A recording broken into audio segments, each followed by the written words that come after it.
Hey, my name is Oscar Michael. I am a United States Marine, hold 2 degrees, one in IT and one in artificial intelligence, and I've owned over 7 businesses. This is where I talk about all things self-development. So today what I'm going to talk about is as taking the leap. Everything you want is on the other side of the thing that you fear most. And I've seen that time and time again in my own life. And that if you can make an asymmetric bet on that fear, chances are you're going to be all right, and you'll learn from it somehow. So to put this in perspective, I'm going to use a story about my brother. He called me. He asked me for some advice. He's got a really old truck, and he doesn't know what to do. He's got a problem with it. The wheel bearing's screwed up. He can't drive. And so he calls me and asks, I took it to the mechanic. It's going to cost me thousands of dollars, or I can go and buy a new truck for $20,000, $30,000. And he's like, I just don't know what to do. Like, what should I do? Like, do I need to get financing? Do I need to do this? And I asked him. I said, well, first of all, like, let's think economically here. Before we even jump to the point of like, let's buy something new, let's reel it back and think about fixing it. Is it worthwhile to fix it? Well, no, like it's going to cost me, $3,000 just to fix the thing. And, it's not an expensive truck. Like at this point, it's not that great. And I said, well, have you considered trying to fix it yourself? And that's an asymmetric bet because he gets all the parts. Worst case scenario, he buys the wrong parts, he can return them. Maybe he gets all the right parts, but he gets halfway through taking it apart and putting it back together, and realizes, oh, I can't do this. Well, guess what? He already bought the parts. All he did is waste a little bit of time. He can still take it to the mechanic, still get it fixed, and just hand the parts to the mechanic. It's not going to cost him any more than the mechanic already quoted him. So, and the beautiful thing about that is the parts is only going to cost a couple $100 versus thousands of dollars or tens of thousands of dollars. And so this idea that sometimes the best option that you have is one that you haven't even considered yet, and that's why it's worthwhile to pay for a mentor, get mentorship somehow.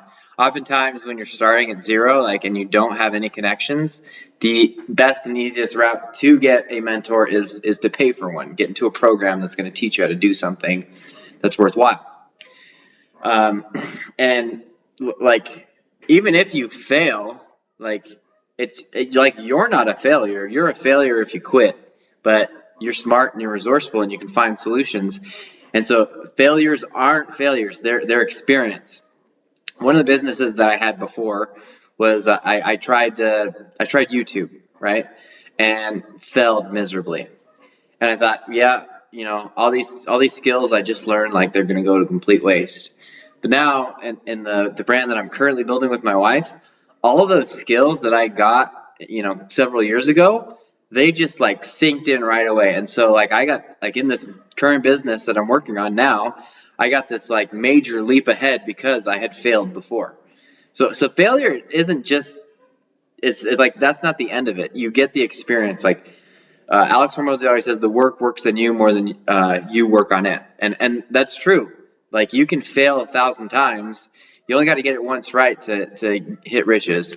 And even when you're mining for gold, there's lots of guys that just dig and dig and dig and dig, and it only takes one push of the shovel to find the gold vein, and then you're off to the path of riches, right? And pushing even further than that is back into this idea of everything you want is on the other side of the thing you fear most. It's your limitations are generally, it's just your mind. And you look at guys like David Goggins who they'll run 100 miles in a day without training. And for this analogy, I don't run. I'm not super physically fit, but I haven't ran for about a year. And last week I ran maybe 10 minutes. Today I reframed the problem instead of I'm going to run X number of miles, because even just 1 or 2 miles can be intimidating. So instead I set this goal. I said, hey, I'm just going to go outside and I'll run or walk, whatever, for an hour. That's not intimidating. Like an hour-long walk's not intimidating at all. But while I'm out there, I might as well run a little bit. And, while I'm listening to music, why don't I just run for one song, walk for one song? And let's just do that until we're at 30 minutes, we can turn around and head back. And I was out there for an hour, and I ran about 4.5 miles, having not prepared at all. And I didn't feel bad. I felt great. I just took it easy while I was going. But I got 4.5 miles in between running and walking in that time. But if you told me before I went on that run, hey, you're going to go do 4.5 miles, I would have said, hell no. Hell no, I'm not doing that.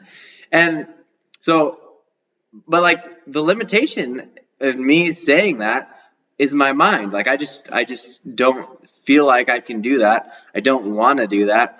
And working through that, it's like if you can just change the problem into okay, I am going to at least commit to doing this for this amount of time, then usually it gets done. And I have there's this really, really cool hack that I like. It's if you take two monsters, right? The thing you fear most, if you pit it up against something that you fear even worse, and those are you give yourself an ultimatum, you do this thing that's worse, or this thing that you need to do to get the thing you want, you're gonna pick this one because this one's worse, and so you trick your mind into doing it.